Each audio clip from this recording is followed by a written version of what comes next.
Thank you. Thank you. Whoa! Unbelievable. This is an unbelievable turnout. Let me thank Dinah and Jaime and Mia and Simone for those wonderful introductions. And that is what this campaign is about. It's bringing people together.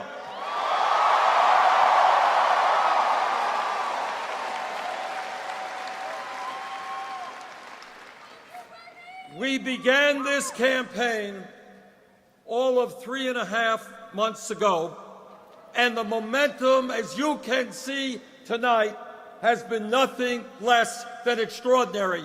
Thank you for being here.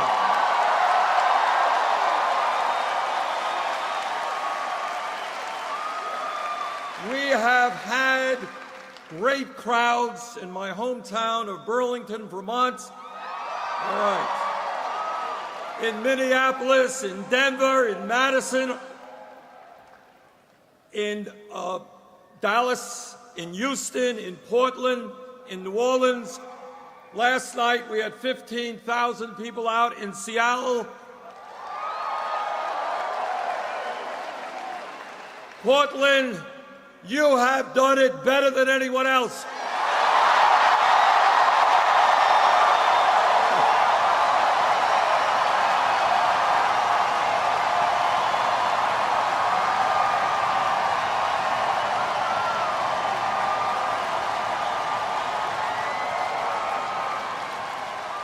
This is, by far, the largest crowd, 20,000 people. Thank you.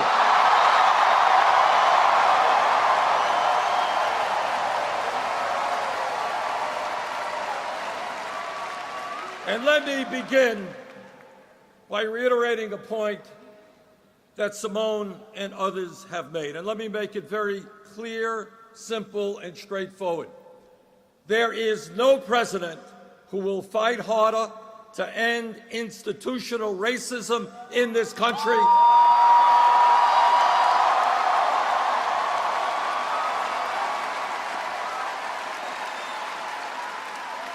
and to reform our broken criminal justice system.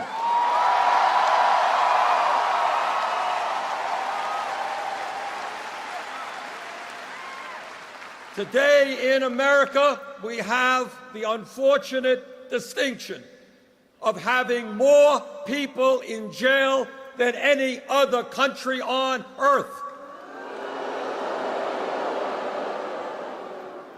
I want to see this country not have more people in jail, but have jobs and education rather than incarceration.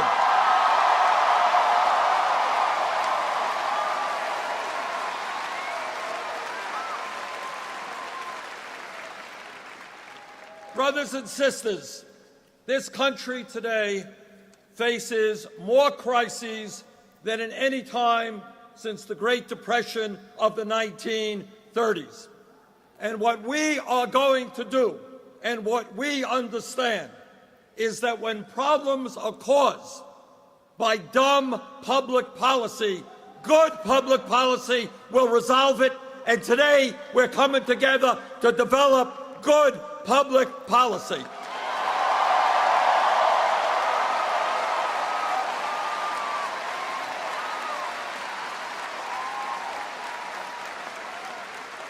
And today we say, loudly and clearly, that this great nation belongs to all of us, not just a handful of billionaires.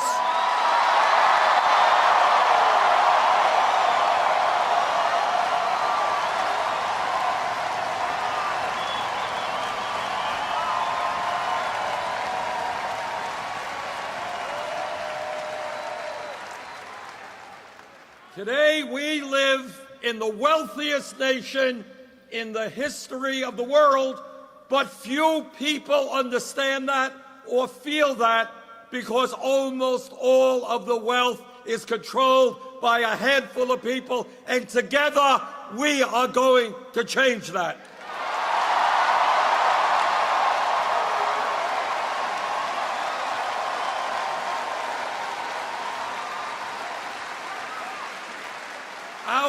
Our country today has more income and wealth inequality than any other major country on earth, and the gap between the very rich and everyone else is worse today than at any time since 1928.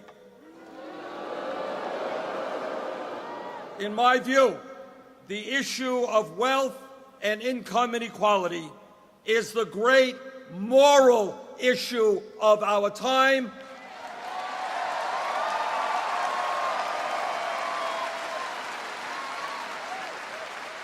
And we are going to inject the issue of morality into politics today.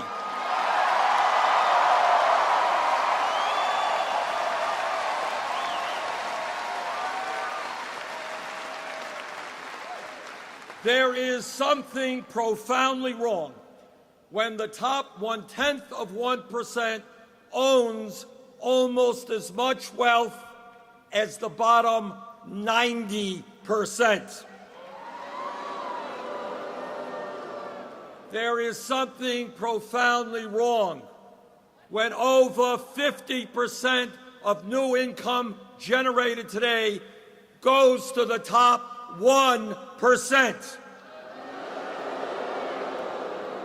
There is something profoundly wrong when in recent years we have seen a proliferation of millionaires and billionaires, yet the average American is working longer hours for lower wages, and we have, shamefully, the highest rate of childhood poverty of any major country on earth. That has got to change. That will change.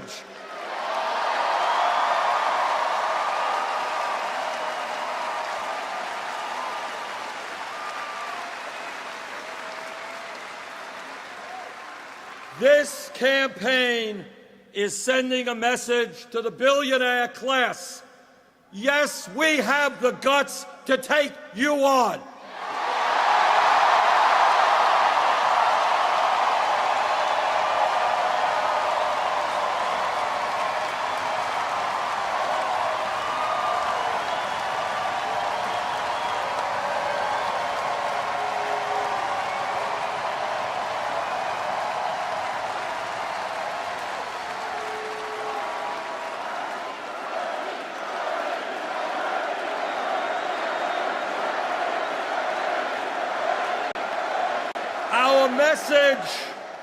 Our message is to the billionaire class: you are not going to continue to get huge tax breaks when children in America go hungry.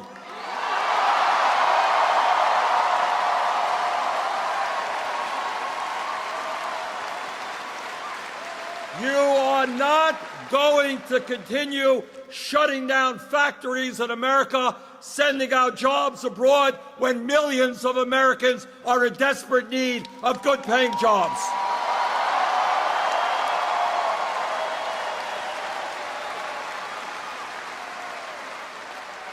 You are not going to continue to hide your billions in profit in the Cayman Islands and Bermuda when we have enormous unmet needs here.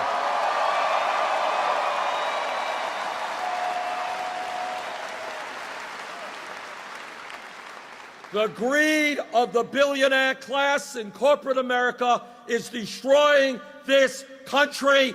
Enough is enough. It's going to end.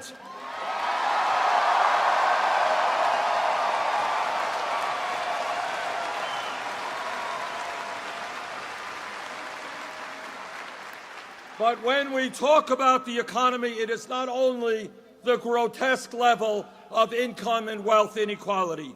It is the tragic reality that in this great country, the middle class, once the envy of the entire world, has been disappearing for the last 40 years.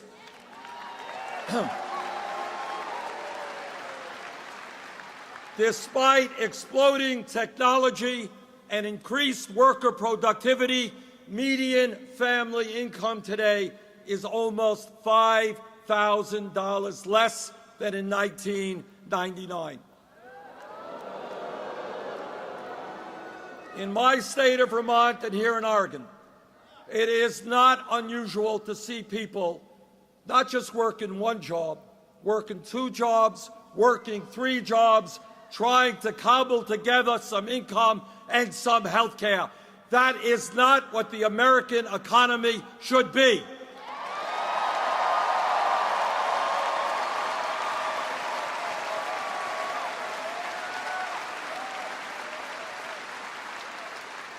We need an economy that works for working people, not just billionaires.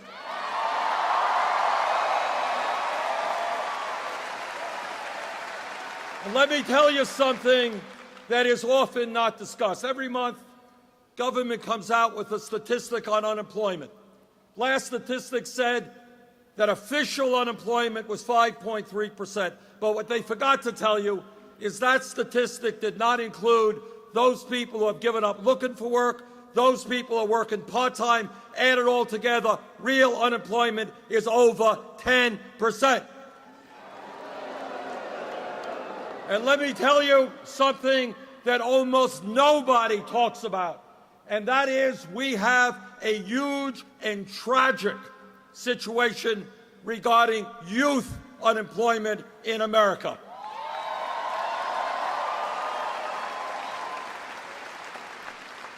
Last month, I asked the Economic Policy Institute to do a study to find out what real youth unemployment and underemployment was in America. And this is what they came up with. For kids who are high school graduates between 17 and 20, if you're white, real unemployment, 33%. If you are Hispanic, real unemployment, 36%. If you are African American, real unemployment for those kids, 51%. We cannot turn our backs on an entire generation of young people.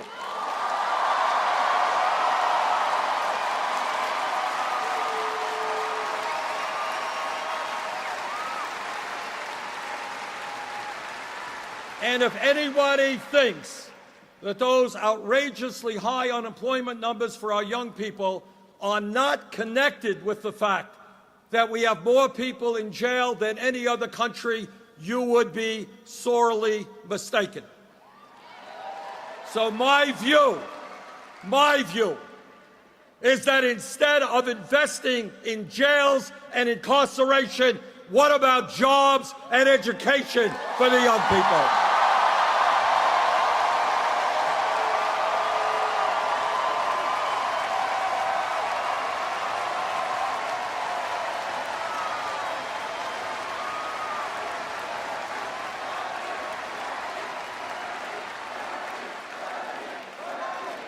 I do not want the United States to continue to have the distinction of having more people in jail, more lives ruined than any other country. I want our country to have the distinction of having the best educated population on earth.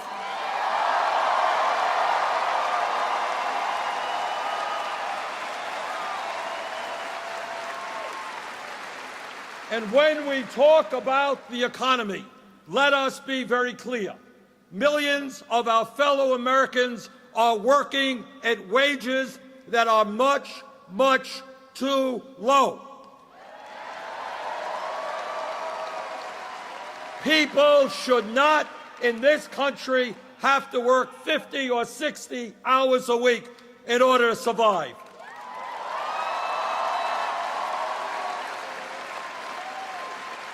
The federal minimum wage of $7.25 an hour is a starvation wage.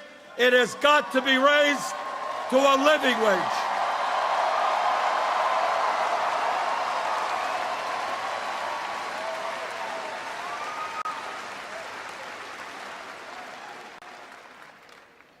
I applaud those cities, Seattle, Los Angeles, and others, who have raised the minimum wage to $15 an hour.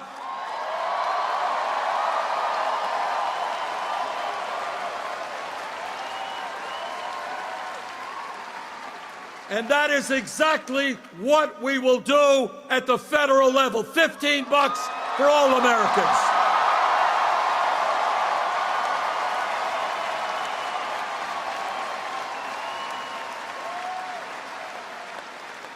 Brothers and sisters, it is not a radical idea to say that in this country, if somebody works 40 hours a week, that person should not be living in poverty.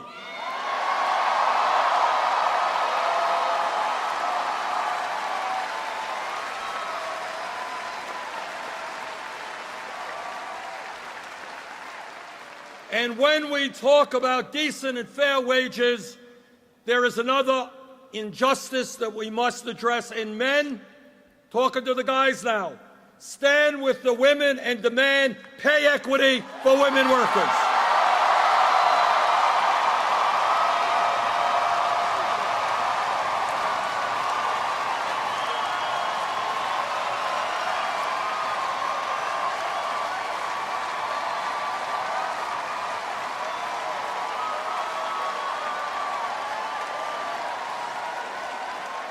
There is no defensible reason why women are making 78 cents on the dollar compared to men. That has got to change.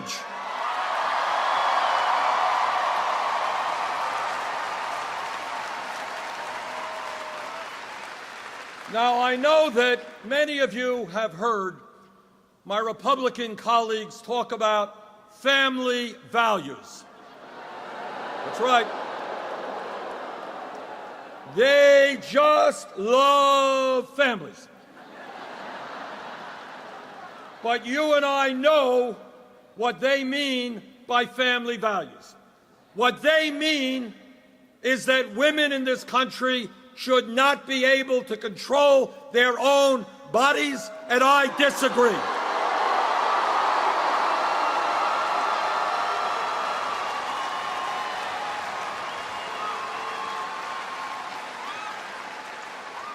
What they mean is that women are not smart enough to be able to purchase the contraceptives they need. I disagree.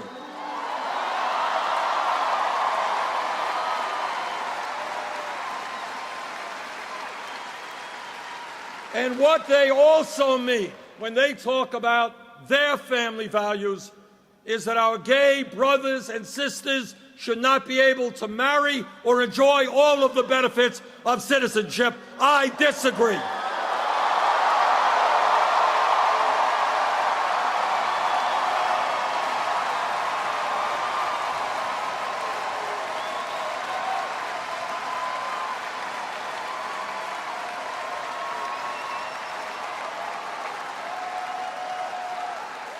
I have 4 kids and 7 beautiful grandchildren. My wife Jane and I have been married for 27 years. We believe in family.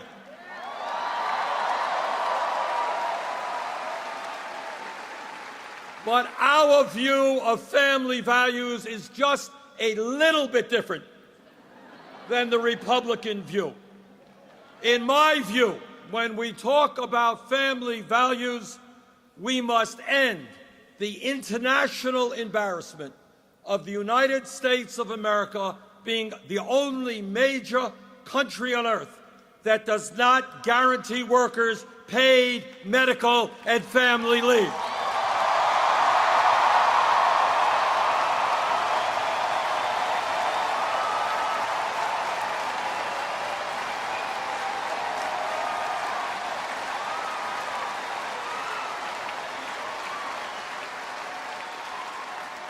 So let me tell you what that family value really means. Today, here in Oregon or Vermont, a woman is having a baby.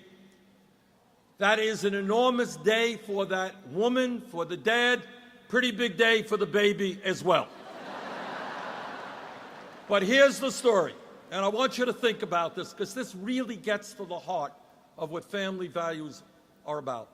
If that woman and that family have sufficient income, she will be able to stay home for weeks and months to love that new baby, to bond with that baby, and that is maybe the most important thing that a human being can do.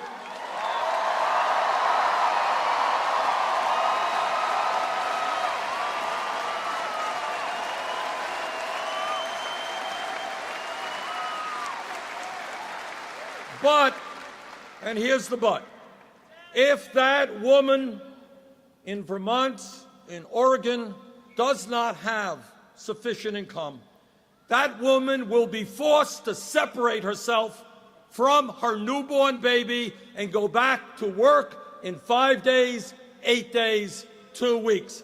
That is not a family value.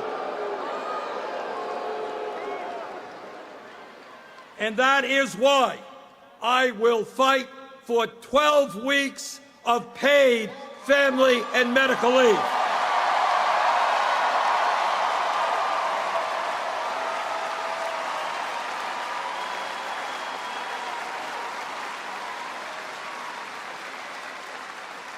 Allowing a mom and a dad to know their newborn baby is a family value if that expression means anything.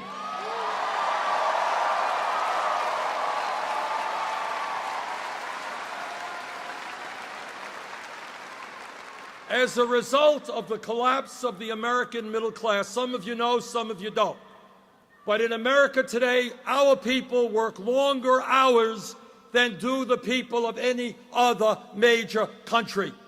85% of men working more than 40 hours, 65% of women working more than 40 hours. And yet, there are new jobs being offered every day that have zero paid vacation. We need every worker in America to have 2 weeks paid vacation.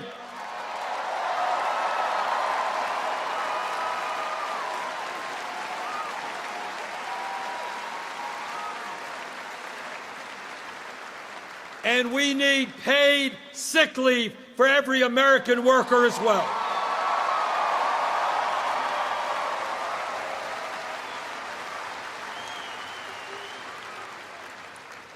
When pollsters ask the American people what is on their mind, the answer always is jobs.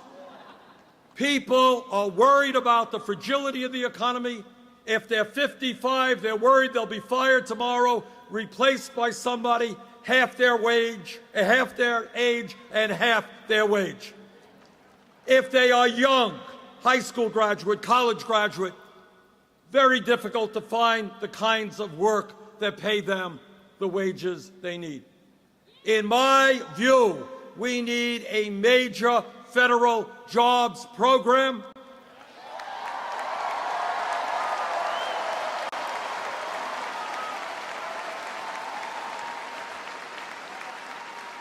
A program which rebuilds our crumbling roads and bridges and water systems and wastewater plants.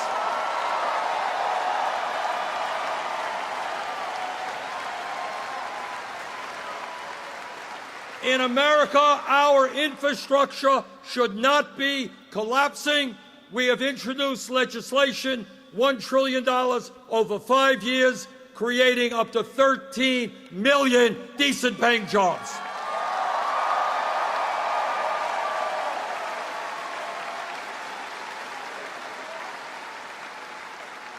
And when we talk about jobs, it's not only the need to create jobs, it's the need not to lose jobs. You are looking at a senator and a former congressman who voted against NAFTA, CAFTA, permanent normal trade relations with China.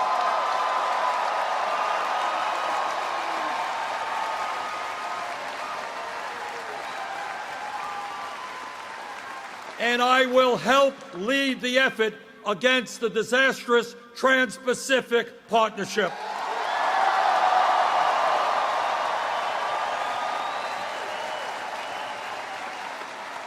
Corporate America has got to understand that the time is now to invest in the United States of America and not countries all over the world.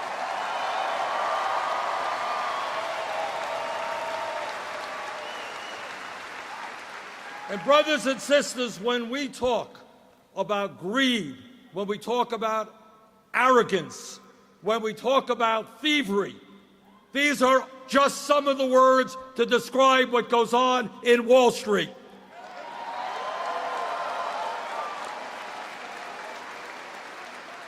The greed, recklessness, and illegal behavior of Wall Street drove this country into the worst economic downturn since the Great Depression. And today, I find it interesting, by the way, that we see kids getting criminal records for having marijuana, but the CEOs of these large institutions get away with nothing.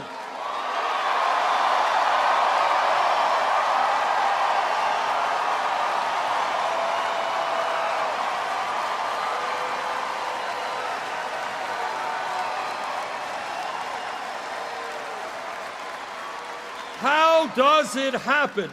How does it happen that when these CEOs and big-time executives on Wall Street destroy the economy, resulting in millions of Americans losing their jobs, their homes, their life savings, nothing happens to them except they end up making more money now than they did before? That is going to change.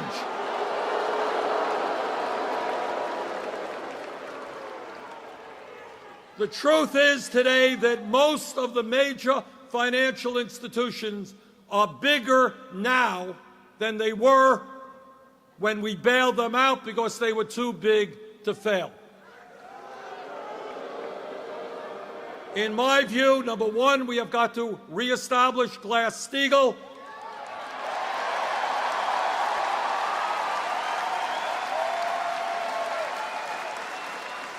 But most importantly, we have got to break these financial institutions up.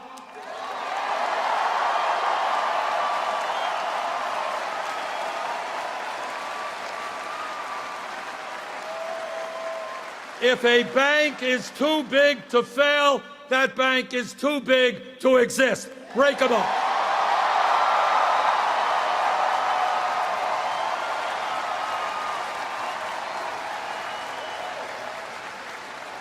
We need a financial system in which banks invest in small and medium-sized businesses, helping people buy their homes, not an island unto themselves.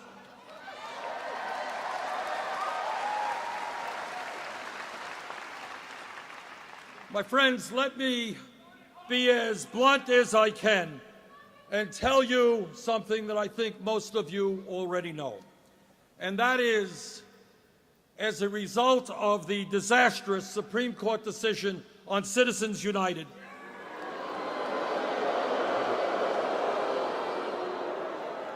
as a result of that decision, the American political system has been totally corrupted, and the foundations of American democracy are being undermined.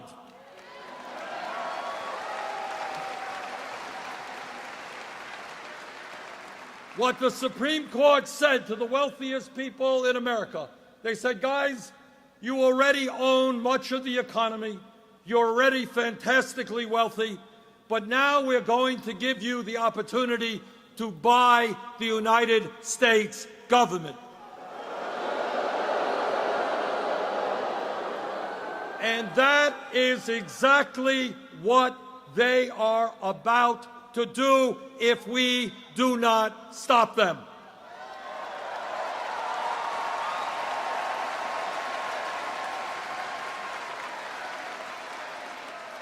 If you can believe it, one family, the Koch brothers, an extreme right-wing family. This is a family, the second wealthiest in America, that wants to wipe out Social Security, Medicare, Medicaid, the EPA, the postal system. They think a $7.25 minimum wage is too high. They want to abolish the concept of the minimum wage. This one family in this election cycle is spending more money than either the Democratic Party or the Republican Party. When you have a multi-billionaire family spending more money than either of the two major political parties, that is not democracy, that is oligarchy, and that has got to end.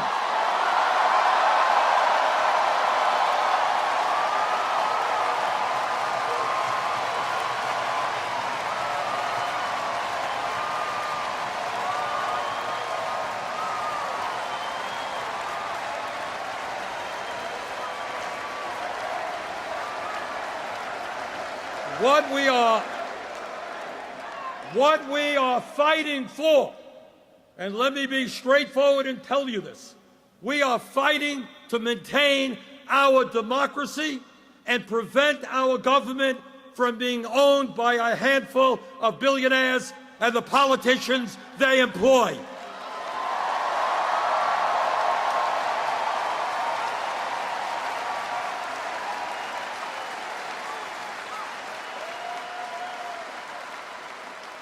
I have made very few campaign promises during this campaign, but I want to repeat one promise to you that I have made, and that is my nominees to the U.S. Supreme Court will in fact have a litmus test, and that test will be that they will have to tell the American people that their first order of business on the Supreme Court will be to overturn Citizens United.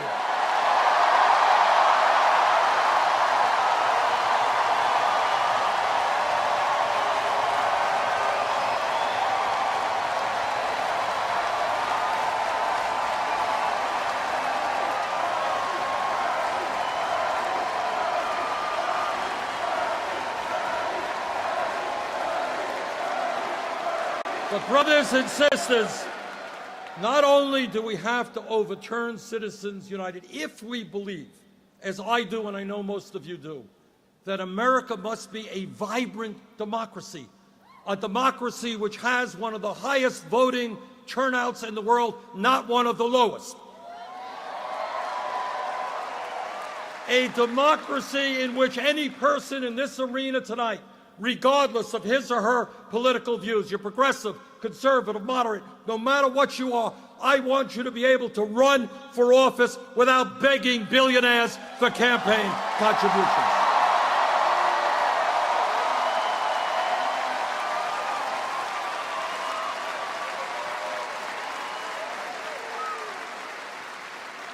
And that is why we must move to public funding of elections.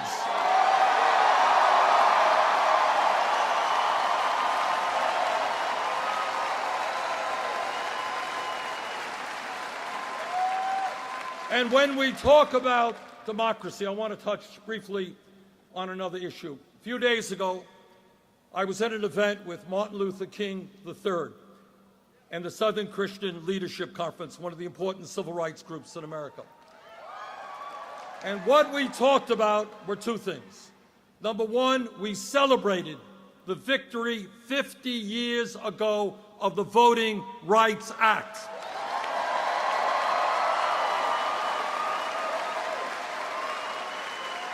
And what the Voting Rights Act did is it said that every American, regardless of the color of your skin, will have the right to vote.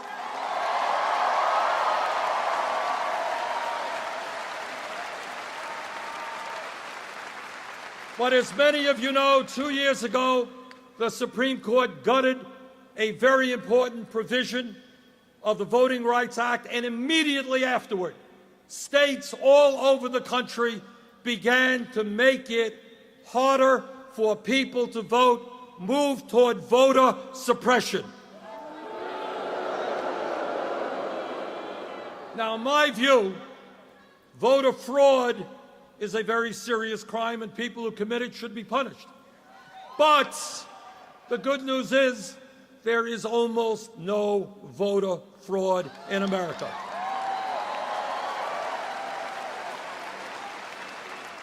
But what these Republican governors and legislatures did is come up with all kinds of road barriers to make it harder for people of color, poor people, old people to vote. Suddenly you had to have all kinds of voter identification. Voting lists were purged if you didn't vote in the last few elections, and their goal was very clear. Their goal was to make it harder for people who would vote against them to participate in the political process. That was their goal. You know, I am a politician, and I've run in a lot of elections. I've won many, I've lost some. But it has never occurred to me that the way to win an election is to deny people who disagree with me the right to vote.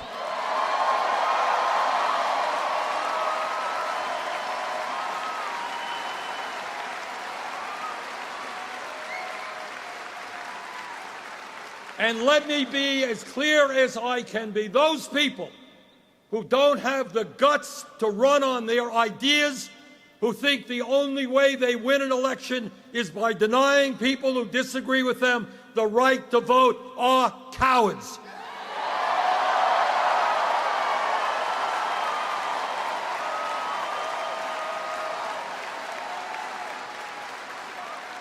If you run for office, have the guts to stand behind your ideas. Don't be afraid of people coming out and voting against you.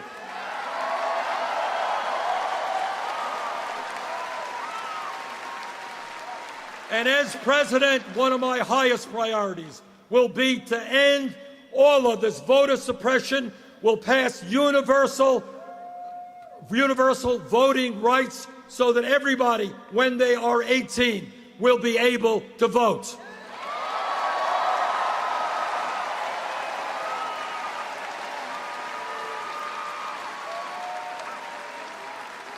Brothers and sisters, all of you are aware that we live in a highly competitive global economy, and if this country is going to survive economically, we need the best educated workforce in the world.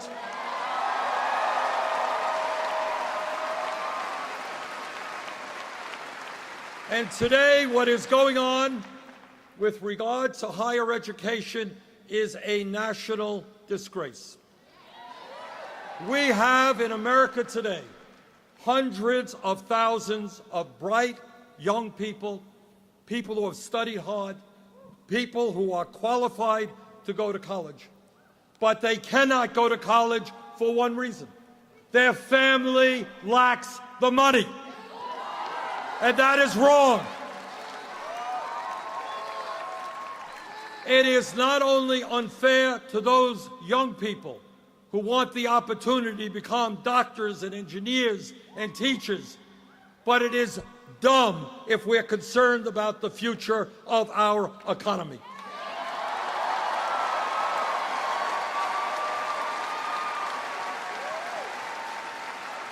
And that is why I have introduced legislation which does two things. First, it says that every public college and university in America will be tuition free.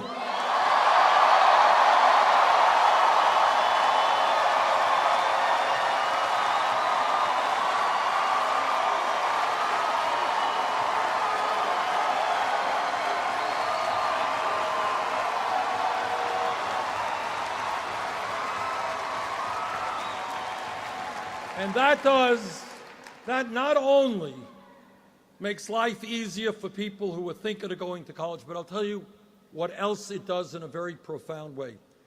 There are kids today in Portland, there are kids in Burlington, Vermont, who in the 3rd or 4th grade, they know that they're never going to make it to the middle class. Their parents have never gone to college. They don't know anybody who has gone to college. And they're sitting around saying, why should I study hard? What difference does it make? Who cares if I drop out of school or not? When we tell every kid in America that if you study hard, you take school seriously, you will be able to go to college, that will revolutionize education in America.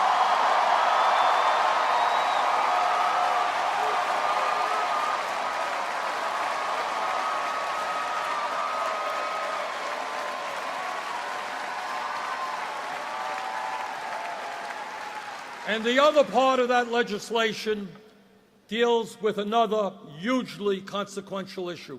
There are millions of Americans today who are suffering under the burden of outrageous student debt.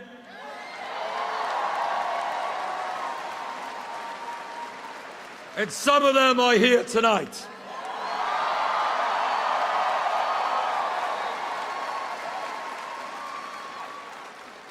A couple of years ago, I had a meeting in Vermont, met with a number of young people. And there was a woman who committed the great crime of wanting to become a doctor, go to medical school, and practice primary care for low-income people, exactly the kind of doctors we need. She came out of medical school $300,000 in debt. I was in Iowa a few months ago, met a woman who just graduated dental school. We have a dental crisis in America. We need more dentists. She left school $400,000 in debt. And all over this country, people graduate school $40,000, $50,000, $60,000 in debt, and they are paying interest rates of 7, 8, 10%. Now, I don't understand how someone can refinance their home today at 2 or 3%, and somebody is paying 10% interest rates on student debt.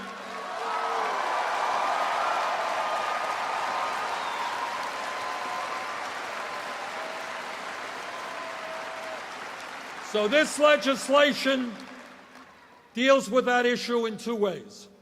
First, we are going to allow people with student debt to refinance at lower interest rates.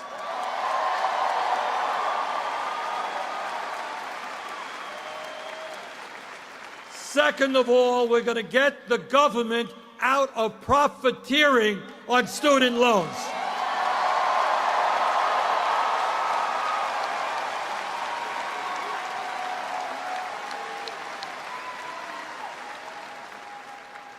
It makes no sense to me that we have millions of people who are paying 20, 25% of their limited income on student loans. That is going to change.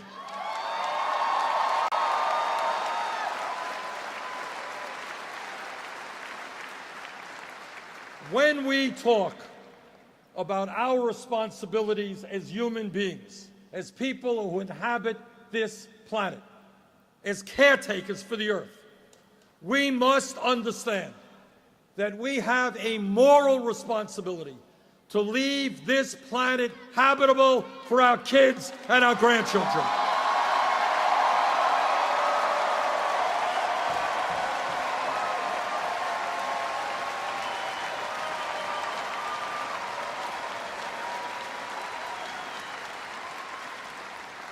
The scientific community, and I'm on both the Energy Committee and the Environmental Committee, and we talk to these guys all the time.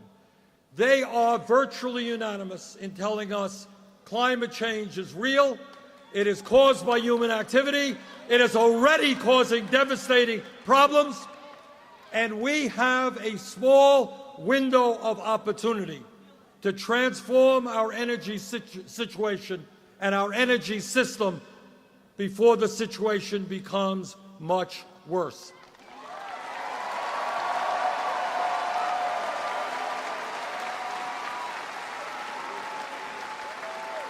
And what they tell us is if we do not act boldly in the next few years, this planet of ours, our only planet, will be between 5 to 10 degrees Fahrenheit warmer than it is today by the end of the century.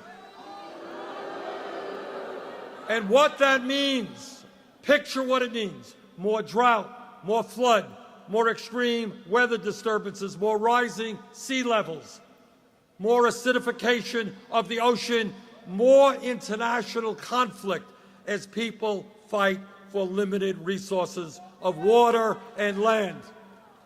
Our moral responsibility is to lead the world, work with China, work with Russia, work with India,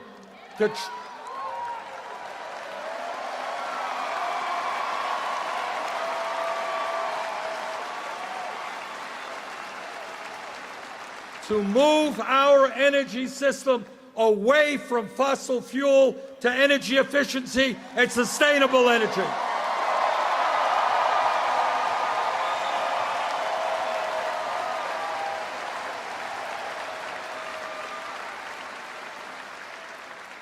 And when we talk about issues facing our country, please understand that we remain the only major country on earth that does not guarantee health care as a right to all people.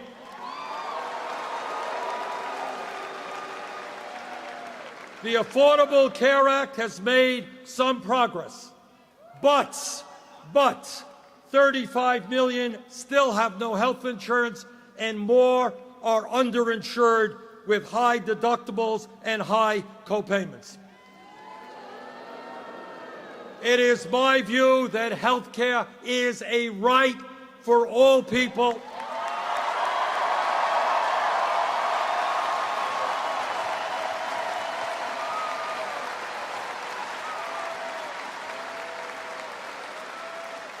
And that is why I believe we must move toward a Medicare for All single-payer program.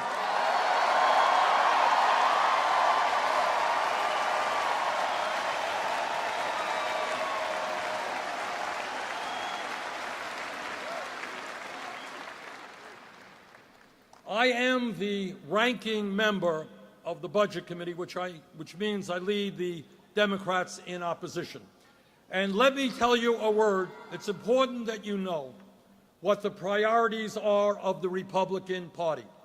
During the budget process, what they passed was a budget which recommends to the appropriation committees to throw 27 million people off of health insurance.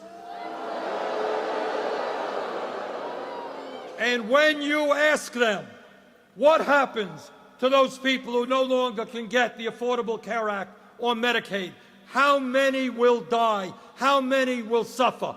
How many will end up in the hospital when they should not have to be there? Their answer basically is, we don't care.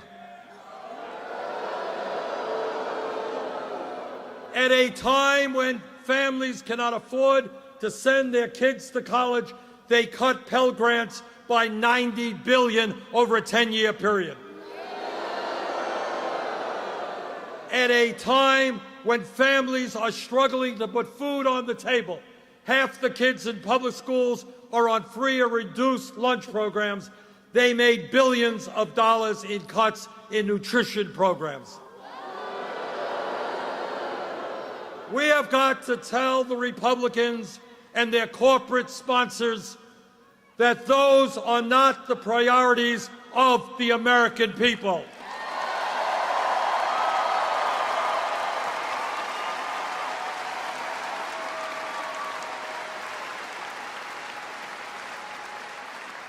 We are not going to cut Social Security. We are going to expand Social Security.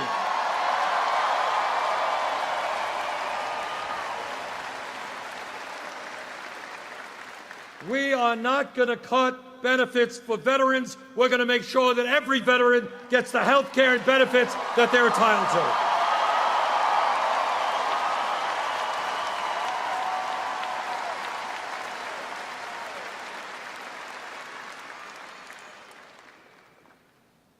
What this campaign is about is bringing people together for a political revolution.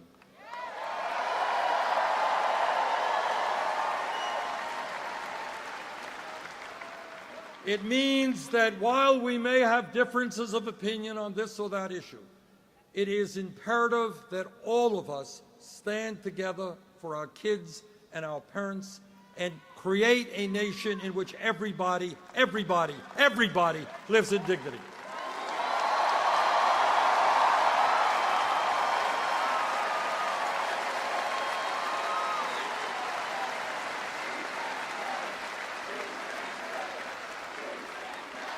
And when we talk about everybody, that must include 11 million undocumented people in this country.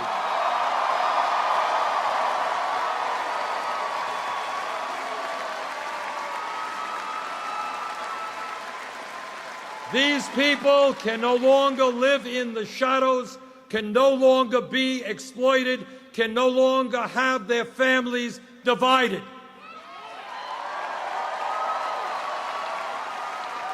We need comprehensive immigration reform and a path toward citizenship.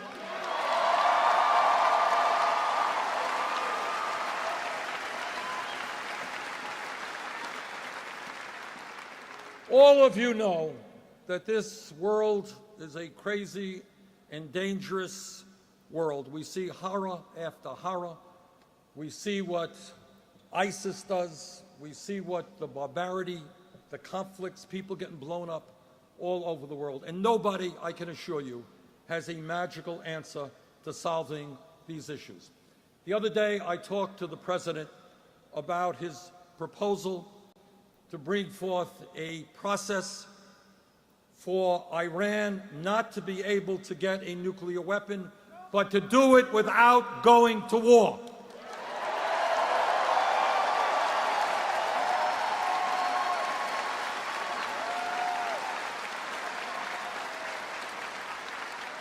I am the former chairman of the Senate Veterans Committee, and I learned a lot. I learned a lot about the cost of war. I learned that recently, just recently, in Afghanistan and Iraq, we lost 6,700 brave men and women. I learned and met with men, women came home without limbs, without arms, without eyesight, without hearing. I spoke to some of the 500,000 people who came home with PTSD or traumatic brain injury. The cost of war is real. It is terrible. I believe that war should be the last resort, not the first resort.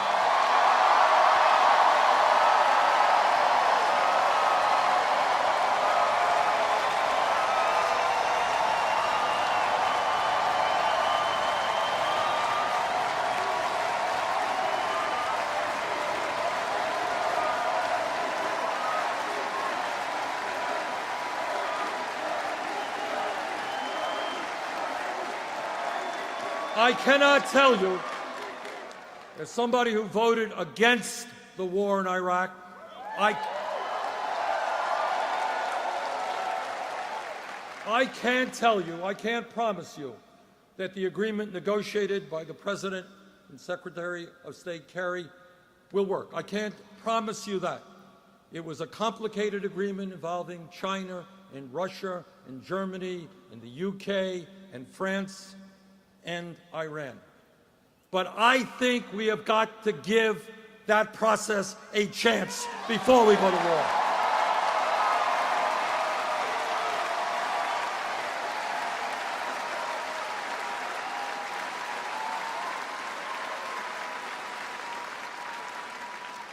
Let me close by begging you to think big, not small. I want you to think of what this great country can be. We can be, and this is not utopian wishing. This is reality. We can be a nation which joins other nations around the world in guaranteeing health care to all people as a right.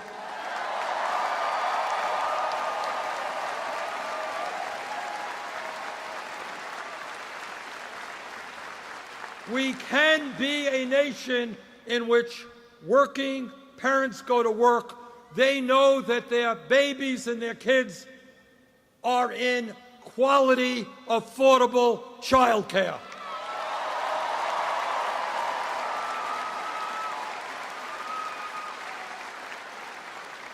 We can be a nation in which every American, regardless of his or her income, can get a college education.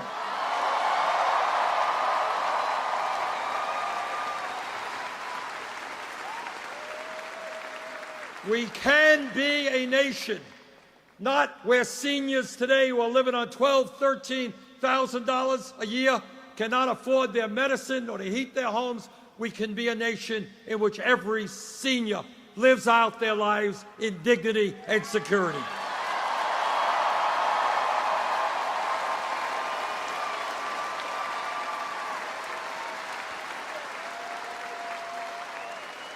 We can be a nation in where everyone, no matter their race, their religion, their disability, or their sexual orientation, realizes the full promise of equality that is our birthright as Americans.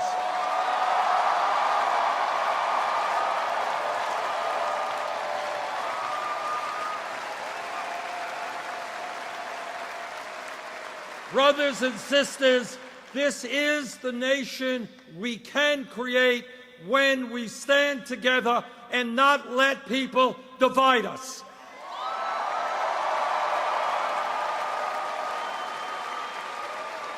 We cannot be divided by black and white, by native-born and by immigrant, by gay or straight, by male or female.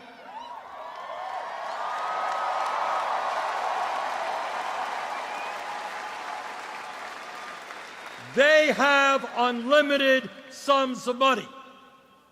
They own much of this country.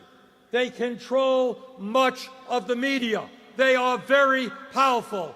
But we have something that they do not have. We have a united people.